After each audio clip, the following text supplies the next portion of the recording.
앞서서 모이슈 시간에도 저희가 잠깐 이야기를 해봤는데요. 정부가 반도체 산업의 육성을 위해서 대규모 투자 방안이 포함된 계획을 발표했습니다. 네, 이 반도체 산업 종합 지원 프로그램이죠. 이 어떤 내용이고 앞으로 이것이 되었을 때 이 반도체 산업에 미칠 영향은 무엇인지 알아보도록 하겠습니다. 네, 오늘도 함께해 주실 세종대 경영학과 김대중 교수님 모시겠습니다. 교수님 어서 오세요. 네, 안녕하십니까. 네, 교수님, 이 정부가 어제 반도체 산업 종합 지원 프로그램을 발표를 했습니다. 이 내용들 어떤 거가 좀 들어가 있는 거고, 또 그리고 교수님이 보시는 전반적인 평가는 좀 어떤지 말씀을 해주시죠. 지금 현재 반도체는 우리나라 전체 산업의 한 30% 정도 차지합니다. 지금 삼성전자의 시가총액이 지금 현재 500조 정도 되고, 하이닉스의 시가총액이 오늘 현재 기준으로 한 136조 정도 됩니다. 두 개 합치면 한 700조 원 정도 되는데, 우리나라 전체 상장된 기업이 2,500개고 시가총액도 딱 2,500조 정도 됩니다. 네. 그러니까 지금 현재 그런 상황이다. 그래서 우리나라는 지금 현재 수출 품목 1위가 바로 반도체고 2위가 석유화학, 3위가 자동차 이런 순서로 되어 있습니다. 그러니까 한국은 반도체와 또 반도체 산업 인재가 우리나라의 가장 큰 자산입니다. 당초 정부가 300조 원을 투자해서 용인 반도체 클러스터를 짓겠다 이렇게 선언이 되었는데 아직 5년째 첫 삽을 못 뜨고 있습니다. 가장 큰 이유가 용수 문제. 네. 반도체는 씻어내야 되거든요. 네네네. 용수 문제가 해결이 안 됐고 또 전기 문제가 해결이 안 됐습니다. 그 전기가 해결되지 않고 이 두 문제가 해결이 안 되다 보니까 아직 시작도 못 하고 있는 게 가장 큰 문제인데 어제 정부가 발표했습니다. 이렇게 우리가 더 이상 손 놓고 있을 수가 없어서 27조 원을 투자하고 이 전체 금액 중에 한 20조 원 정도는 반도체 중소기업과 중견기업에 적극 지원하겠다. 또한 여기에 펀드도 1조 이상 만들어서 적극적인 지원하겠다 이런 얘기를 했는데 이와 같이 대기업뿐만이 아니라 가장 크게 어려움을 겪고 있는 것이 바로 중소기업과 중견기업입니다. 네. 이렇게 반도체 관련 분야에 대해서 적극적인 정부가 지원하겠다 그런 취지로 발표했다 이렇게 봅니다. 네, 그렇다면 이 반도체 업계를 지원하는 이번 정책이 아무래도 반도체 산업을 영위하는 건 이 대기업이니까 이 대기업에 혜택을 주는 거 아니야? 특혜를 주는 거 아니야? 이런 지적도 네. 있는데 이 부분은 또 어떻게 보시는지요? 저도 참 이게 너무 오해를 많이 하고 있는 것 같습니다. 우리나라의 법인세가 이제 26%인데요. 당초에 윤석열 정부가 출범할 때 법인세를 22%로 낮추는 법안을 제출했었습니다. 그런데 이렇게 야당에서 민주당에서 이것을 법인세는 대기업의 특혜다 이렇게 해서 반대를 하고 1% 낮췄습니다. 27%에서 현재 우리나라 법인세 26%이고요. 우리나라 소득세 45%로 세계에서 제일 높습니다. 더 높은 건 상속세입니다. 60%입니다. 그래서 넥슨이라고 하는 게 이제 승계가 되면서 넥슨의 2대 주주는 정부입니다. 네. 넥슨이 상속세를 60% 낼 수가 없어서 주식 지분으로 냈습니다. 그래서 우리나라 기획재정부가 지금 넥슨의 2대 주주가 되었고 와. 진짜 넥슨은 지금 자회사를 다 팔고 있습니다.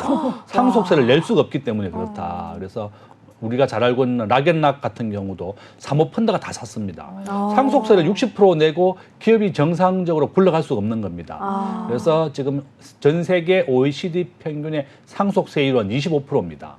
지금 스웨덴 이런 쪽에는 상속세를 영원으로 만들고 고용을 설계하는 것을 더 목적으로 하고 있거든요. 그래서 우리나라 정부도 상속세를 세계 평균으로 낮춰야 된다. 이와 같이 우리가 대기업이 특혜가 아니라 대기업이 여유 자금이 생긴다 그러면 더 많은 시설 투자를 하고 중소기업과 중견기업에 함께 성장하게 되는 겁니다. 이것을 우리는 이제 낙수 효과라고 부르는데요. 컵에서 물이 넘치게 되면 그 넘친 물들이 중소 중견기업 또 사람들을 고용하고 투자로 이어진다. 그래서 결론은 우리가 대기업의 특혜가 아니라 우리 한국 경제의 전체의 특혜가 되는 것이고 최소한 법인세 정도는 세계 평균으로 좀 낮춰줘야 됩니다. 아직도 우리가 26%라 너무 높고 한국의 경쟁국인 싱가포르는 법인세가 17%입니다. 아일랜드는 법인세가 12%입니다. 한국의 절반도 안 되는 기업이다. 근데 아일랜드는 지금 현재 1인당 국민소득이 11만 달러로 한국의 4배 가까이 됩니다. 그래서 법인세를 낮추고 많은 기업을 유치해야만 한국 경제가 성장할 수 있다. 그래서 저는 우리나라 작년에 대학생 취업률 45%밖에 안 됩니다.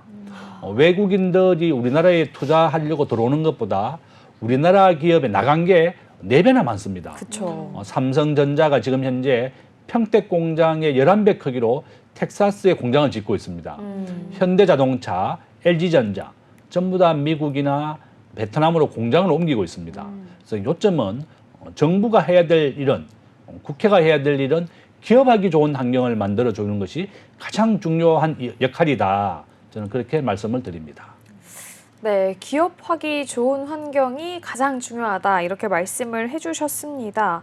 어쨌든 이 산업계에서 지금 아무래도 정부에게 가장 원하는 거, 가장 이제 기업이 바라는 거는 보조금일 것 같은데요. 지금 이 프로그램 내용을 살펴보면 직접 보조금이 나오는 것은 아니고 이제 간접적으로 지원을 해주겠다. 이 부분이 요지인데 사실은 이 보조금 논의가 안 되어서 좀 부족한 거 아니냐 이런 이야기도 나오고 있는 상황이거든요. 이런 부분 좀 어떠세요? 제일 아쉬운 부분이 이 보조금 문제였습니다. 이번에 이제 삼성전자가 미국에 공장을 지으면서 미국에서 9조 원을 받기로 했습니다. 이와 같이 미국은 한국에 있는 삼성전자를 미국에 유치하고 대만의 TSMC를 미국에 유치했습니다. 막대한 보조금을 주고 있는데요. 그쵸. 이번에 우리의 정부의 지원금에는 보조금이 빠져 있습니다. 정부는 우리가 보통 연구개발에 투자를 하게 되면 한 20% 정도 연구비를 세금을 돌려주는 게 있습니다. 그러니까 내가 1조 원을 투자했다 그러면 한 20%를 오히려 돌려주는 겁니다. 네. 세액공제라고 부르는데 우리 직장인들 연말정산할 때 보면 세액공제, 소득공제가 있습니다. 네. 세금을 그만큼 빼주는 거다. 정부는 세금 일몰이 되는 세액공제를 연장해 줬기 때문에 실질적인 현금 지급이다 이렇게 얘기하는데 네. 뭐 틀린 말은 아니지만 네. 미국은 9조 원을 현금으로 지원하고 있습니다. 막대하게 이렇게 기업을 유치하고 있고 미국이 한국의 메모리 반도체, 대만의 TSMC를 유치하는 것은 한국이나 대만에서 전쟁이 일어나더라도 미국의 반도체는 전혀 영향을 받지 않기 위한 것도 하나의 큰 목적입니다. 아, 네네. 뭐 어제 이제 중국과 대만이 굉장히 사이가 안 좋아지고 있고 네네. 이번 새 총리가 이제 임명이 되게 되면서 중국이 포위 전략까지 했었거든요. 아, 맞습니다. 그래서 네. 하여간에 뭐 현상 유지 전략이고 지금 한중일이 이제 우리가 3국의 회의를 하게 됐습니다. 아마 이런 얘기도 할 것 같은데 결론은 아마 현상 유지 전략. 이 3국이 현재의 변화에 주지 않고 현상을 유지하는 것이 가장 좋다. 이렇게 저는 또 제안을 드리고 이와 같이 반도체 관련된 것도 전 세계 경제의 가장 핵심적인 사항이고 우리나라가 가지고 있는 것은 반도체 인재밖에 없습니다. 우리가 반도체에 대한 인재와 육성하는 것이 가장 큰 정부의 역할이다. 그래서 하루빨리 용인 반도체 클러스터가 시행이 되고 착수해야 되겠다. 이렇게 말씀을 드립니다. 네, 반도체 말씀을 해주셨는데 이 반도체 산업이 어쨌든 이야기를 하다 보면은 이 미국의 반도체 기업 또 엔비디아와 계속해서 이야기가 나올 수밖에 없을 것 같아요. 어제 뉴욕 증시도 살펴보면 전반적으로 다 떨어졌는데 또 엔비디아만 오르는 모습 보여줬더라고요. 이제는 좀 AI 반도체가 전 세계의 핵심 키워드가 아닐까 이렇게 생각이 좀 들기도 하는데 이 부분은 어떻게 보세요? 그렇습니다. 4차 산업혁명의 가장 핵심적인 게 바로 인공지능 반도체입니다. 지금 엔비디아가 만들어내고 있고 어제 엔비디아가 한 8% 정도 올랐는데요. 엔비디아가 6월 10일 날 액면 분할을 10대 1로 쪼갭니다. 그러면 주식이 10배로 늘어난다는 거고 네. 지금 현재 $1,000를 어제 찍었거든요. 1,034달러까지 올랐는데 그러면 이제 $100 정도로 낮춰지는 겁니다. 그래서 그렇게 얘기됐고 작년 같은 기간보다 매출액이 6배나 증가했습니다. 여기에다가 HBM 반도체, 인공지능 반도체를 하이닉스에서 계속 공급받고 있고 바로 이런 이유 때문에 하이닉스도 최근에 많이 올랐습니다. 네. HBM 반도체였다. 엔비디아는 시가총액이 현재 2조 3천억 달러입니다. 그러니까 우리 원화로 얘기하면 한 3천조 원 정도 됩니다. 그러니까 삼성전자가 지금 500조니까 삼성전자 시가총액이 지금 6배가 네. 엔비디아다. 그렇게 볼 수 있고 현재 가격에서 30%만 더 오르면 미국의 시가총액 1위가 됩니다. 그러니까 이번 1분기보다도 2분기에 더 실적이 좋다 그래요. 이렇게 반도체는 계속 호황이 될 것이고 이 4차 산업혁명에 가장 필요한 것이 바로 인공지능 반도체였고 지금 라인 야후 사태가 계속 지속이 되고 있는데 네. 손정희 회장도 인공지능이 가장 강조되고 중요한데 그것이 핵심적인 게 바로 데이터입니다. 그래서 네이버에 대해서 지분 요구를 하고 있는 거다. 네. 그래서 결론은 4차 산업혁명의 가장 핵심이 바로 반도체다. 이렇게 볼 수 있습니다. 결국에는 앞으로 가면 갈수록 더 중요해지는 게 결국 반도체다. 이렇게 말씀을 해주셨는데요. 어쨌든 엔비디아가 너무나도 잘 가고 있습니다. 너무나도 잘 가고 있고 그리고 SK하이닉스 역시 뭐 신고가 쓰고 하면서 잘 가고 있는 상황입니다. 뭐 오늘 장에선 조금 약했지만요.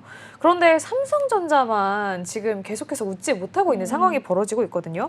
좀 계속 소외가 되고 있다 보니까 개인 투자자분들의 우려도 큰 상황입니다. 뭐 일각에서는 이제 삼성전자가 엔비디아의 HBM 공급이 안 되어서 그렇다 뭐 이렇게 원인을 분석하고 있기도 한데 교수님께서는 이 삼성전자만 소외되고 있는 이 상황의 배경을 또 어떻게 보시는지 그리고 이에 따른 해법까지 좀 들어보도록 하겠습니다. 이번에 삼성전자에서 최고 경영진이 바뀌었습니다. 네네. HBM 반도체를 실패했기 때문에 그렇습니다. 삼성전자의 HBM 반도체 우리가 기존의 고속도로가 8차선이라 그러면 HBM 반도체는 16차선입니다. 네. 더 속도를 2배 이상 올리는 것이 HBM 반도체고 인공지능 반도체다. 이렇게 볼 수 있는데 삼성전자의 발열 문제 때문에 이번에 통과를 못했습니다. 엔비디아가 하이닉스 제품을 쓰고 있는데 네. SK 하이닉스는 왜 이렇게 엔비디아에 납품을 할 수 있느냐 하면 삼성전자보다 더 빠르게 HBM 반도체를 만들고 연구하고 공급을 시작했기 때문에 그렇습니다. 삼성전자가 세계 최고의 메모리 반도체 기업이 있지만 네. 이 HBM 반도체에 대한 착수라든지 이런 것을 좀 늦었다. 네네. 그렇지만 또 우리가 삼성전자는 무시할 수는 없습니다. 그렇죠. 우리가 메모리 반도체의 삼성전자의 시장 점유율은 60%이고 하이닉스가 20%입니다. 우리 대한민국이 전 세계 메모리 반도체의 80%를 차지하고 있습니다. 그래서 삼성전자가 이번에 경영진이 바뀌고 부회장이 바뀐 이유가 경질된 겁니다. 엔비디아에 납품하는 HBM 반도체를 제대로 만들지 못했기 때문에 그렇고 삼성전자가 아마 이렇게 발열 문제를 빨리 해결할 수 있을 거라고 봅니다. 우리나라에서 가장 우수한 반도체 인재들이 삼성전자에 몰려 있고 세계 최고의 메모리 반도체 기술을 가지고 있기 때문에 이 발열 문제는 해결할 수 있을 것이라고 보고 있고 삼성전자가 또 그런 시설이라든지 이런 게 하이닉스보다 훨씬 큽니다. 그래서 저는 아마 삼성전자가 이 문제를 잘 해결할 수 있을 것이다. 삼성전자 주식을 가지고 계신 분들은 SK 하이닉스로 뭐 바꾼다든지 이런 거 하는 것보다는 두 개 다 같이 가지고 있는 것도 아주 좋은 방법이 되겠다. 네. 이렇게 말씀을 드리겠습니다. 네, 그러면 이제 마지막으로 이 지원책을 통해서 주가에는 어떤 영향을 미칠지, 산업에는 어떤 영향이 갈지 좀 짧게 요약 부탁드릴게요. 저는 이제 우리가 이제 항상 주식할 때 저는 항상 얘기합니다. 시가총액 1등 기업에 투자해라. 그게 아니라면 그 업종의 1등 분야를 투자해라. 네. 지금 현재 우리나라의 시가총액 1등은 삼성전자이고 시가총액 500조입니다. 하이닉스가 이제 135조로 시가총액 2위. 미국에서는 마이크로소프트, 애플, 엔비디아 순으로 순서가 이제 정해져 있고 아마 엔비디아가 이번에 액면 분할을 통해서 아마 시가총액 1등에 도전할 거라고 저는 보고 있습니다. 네. 그래서 우리 개인들이 투자할 때는 제가 누누이 말씀드립니다. 우리가 글로벌 주식의 비중에서 미국이 60%고 한국은 1.5%밖에 안 됩니다. 그래서 한국 주식만 해서는 절대로 세계적인 트렌드를 따라갈 수가 없다. 우리가 같은 기간 30년 동안에 한국은 3배밖에 안 올랐고 네. 미국 나스닥이 딱 20배 올랐습니다. 네. 바로 이런 이유 때문에 우리가 미국 주식을 함께 투자해야 되겠고 삼성전자, 한국에 있는 삼성전자, 미국에 있는 엔비디아, 마이크로소프트 이렇게 같이 한 90%는 미국에 10%는 삼성전자와 하이닉스에 투자하는 것이 가장 좋은 적정할 비율이다. 그래서 우리가 미국 시장을 알아야만 한국 주식시장도 함께 할 수가 있는 겁니다. 그래서 지금은 완전히 우리가 미국 주식을 실시간으로 살 수 있는 시대가 왔기 때문에 미국과 한국을 함께 투자하는 것이 가장 좋다. 이렇게 말씀을 드리겠습니다. 네. 미국 주식과 한국 주식을 함께 그리고 글로벌 빅테크 기업들을 좀 같이 가져가는 현명한 투자 전략 세우면 좋다. 이렇게 정리를 해볼 수 있을 것 같습니다. 오늘도 이슈경제 세종대 경영학과 김대중 교수님과 함께했습니다. 좋은 말씀 감사합니다. 감사합니다.